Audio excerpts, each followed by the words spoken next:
के व्यक्ति ने उससे उधार ले लिया, दे नहीं रहा था। उसकी शादी पड़ी नौजवान की, 15 दिन बची थी, तो दबंग के घर चला गया।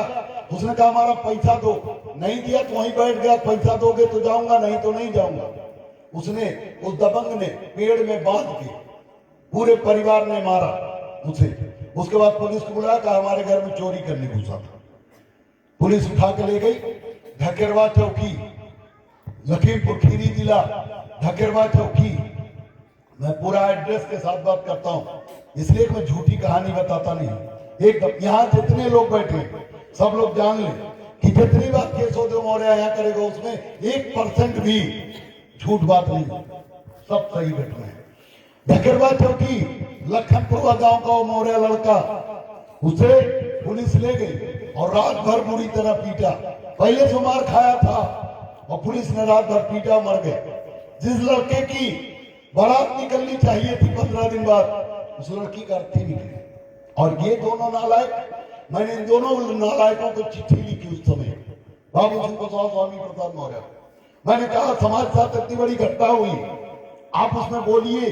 और पुलिस ने अन्याय किया, किसी जाटों ने किया होता आप ना बोलते तो ठीक था, लेकिन एक नहीं बोले, कोई शब्द नहीं, एक शब्द भी नहीं निकला।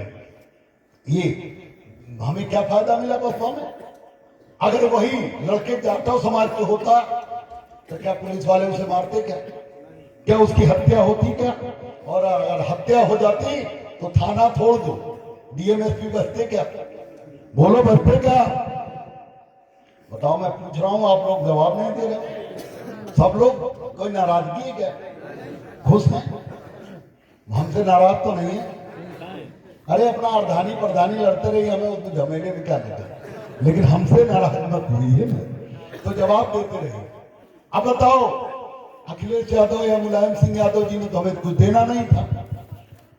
मुलायम सिंह यादव जी मुख्यमंत्री बने, पुलिस की भर्ती हुई, हम लोग भी पिछड़ी जाति में आते हैं, लेकिन हमारा तो छूपड़ा था, हमें तो कुछ मिलना था नहीं। उल्टे हमारे साथ जितना ठोकाई हमारी हो सकती थी, जितना दबंगई हमारे साथ हो सकती थी, वो तो उनकी बिरादरी ने किया। साइकिल गायब, ट्रैक्टर गायब, रस्सी गायब, पंपिंग सेट गायब, पाइप गायब, सब गायब हो गए। लेकिन हमें कुछ मिला नहीं, हमें कुछ मिला नहीं। लेकिन ठीक है, जो भी हुआ वो तो करे, वो तो उनकी आदत थी, लेकिन आदत उनकी नहीं थी। आज वही लोग अन्याय नहीं कर रहे हैं। आज कोई भी सरकार भाजपा की है, ठाकुर भी कोई अन्याय, आज मौर्य साहब के सैनिक कुशवाहा जो महान दल में है, जहां महान दल मजबूत हुआ, कोई भी आपको आंख दिखाने की हिम्मत नहीं कर पा रहा। क्यों? क्योंकि एक भाई बोलने वाला आपके बीच में है, लड़ने वाला एक आदमी आपके बीच में है। अगर यही पहले लोग लड़ लिए होते तो केशवदेव मौर्य को मेहनत करने की जरूरत न पड़ता। मैं कह रहा हूं, मैं गांव का प्रधान नहीं हूं, मैं जिला पंचायत सदस्य, विधायक नहीं हूं, मंत्री नहीं हूं, फिर भी मेरे लड़ने से न्याय मिलता।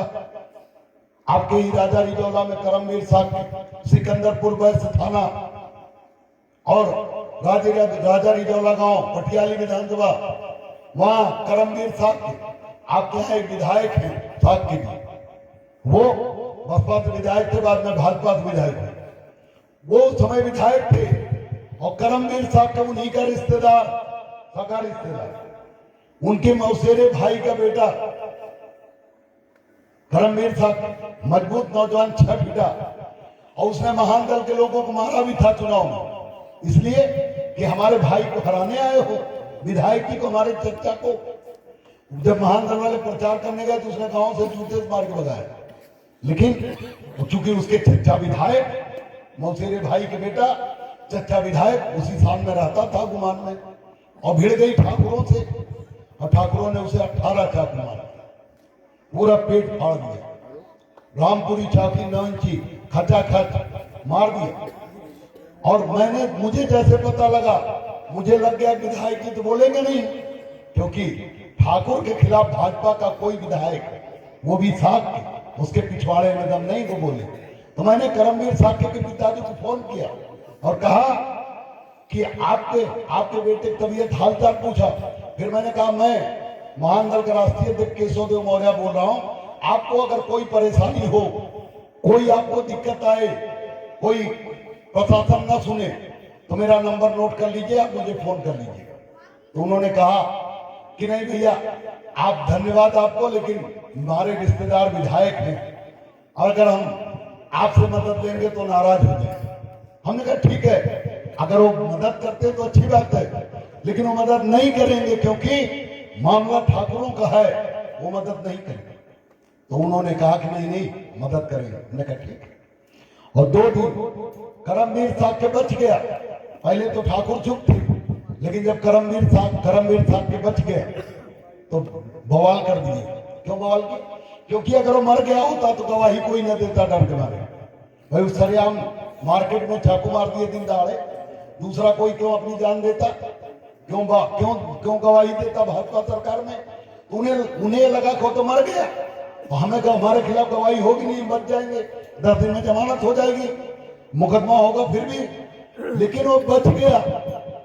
तो जब आदमी किसी को आप चाकू मार दो, जान से मार दो और बच जाए तो खुद गवाह हो। अब उसे किसी गवाह की जरूरत नहीं। 307 माने अटेम्प्ट मर्डर में, अब तो धाराएं बदल गई, लेकिन पहले के मुकदमे में 307 में जब 302 आप अगर कर दिए तो आप बच सकते हो, क्योंकि गवाह कोई मिलेगा नहीं। लेकिन 307 में नहीं बचोगे, क्योंकि खुद गवाही देगा। अब वो अगर मुकर जाए, पैसा लेके मान जाए तो ठीक है, लेकिन वैसे बचोगे नहीं। तो उन्हें लगा कि बचेंगे नहीं, तो उन लोगों ने क्या किया, दबाव बना दिया। इनको निकलने नहीं दे रहे थे, खेत में नहीं जाने दे रहे थे। दवाई इलाज के लिए करमवीर साहब के अलीगढ़ में एडमिट था, और उसके पिताजी और उसके घर में से किसी को जाने ने राइफल लेके घेर ली कि सुलह करो, FIR में लिखो कि हम लोगों ने देखा नहीं, किसने मारा हमें पता नहीं, जिससे वो बच सके। उसके बाद ये भाग के चोरी गए विधायक जी के यहाँ। विधायक जी ने अच्छा आप फोन कर देंगे, तब फोन कर देंगे SP को, अच्छा अभी 1 घंटे में कर देंगे, अभी मैंने बात किया था, बिजी टाल मटोल करते रहे। शाम हो गई। अब भाई मौसेरा भाई भड़क गया, उसने कहा हम परेशान है, तुम सुबह शाम टाल मटोल कर रहे हो, नहीं अगर फोन उठा रहे तो चलो हमारे साथ बात करो SP से। तो इन्हें तो बहाना चाहिए था। कुछ बात हुई तो झगड़ा कर लिया उनसे, और उन्हें धक्का देके भगा दिया। कह चलो तुम्हारे जैसे रिश्तेदार की जरूरत। और मैं गांव के नाम से बता रहा हूं, पता कर लीजिए, और नहीं YouTube पे पड़ा हुआ वीडियो देख लीजिए कि मैं गलत बोल रहा हूं क्या? गलत बोल रहा हूं, YouTube पे पड़ा हुआ। और उसके बाद जब उन्होंने मदद नहीं की, तब मुझे उन्होंने फोन किया। हमने कहा आप चिंता मत करो, परेशान मत हो, आप घर जाइए, मैं बात करता हूँ SP से। मैंने बात किया, मैंने कहा SP साहब आप नए होंगे, आप महानगर को नहीं जानते, अपने स्टाफ से पूछ लीजिए। मैं आऊंगा तो कितने साथ के आएंगे आप जोड़ नहीं पाएंगे। लाखों आपके ऑफिस को कासगंज चोरों एक भी दिखेगा नहीं, और पूरा ऑफिस आपका घेरूंगा, आपको गोली मारते रहना, मैं चिंता नहीं, और नहीं तो न्याय दे दीजिए।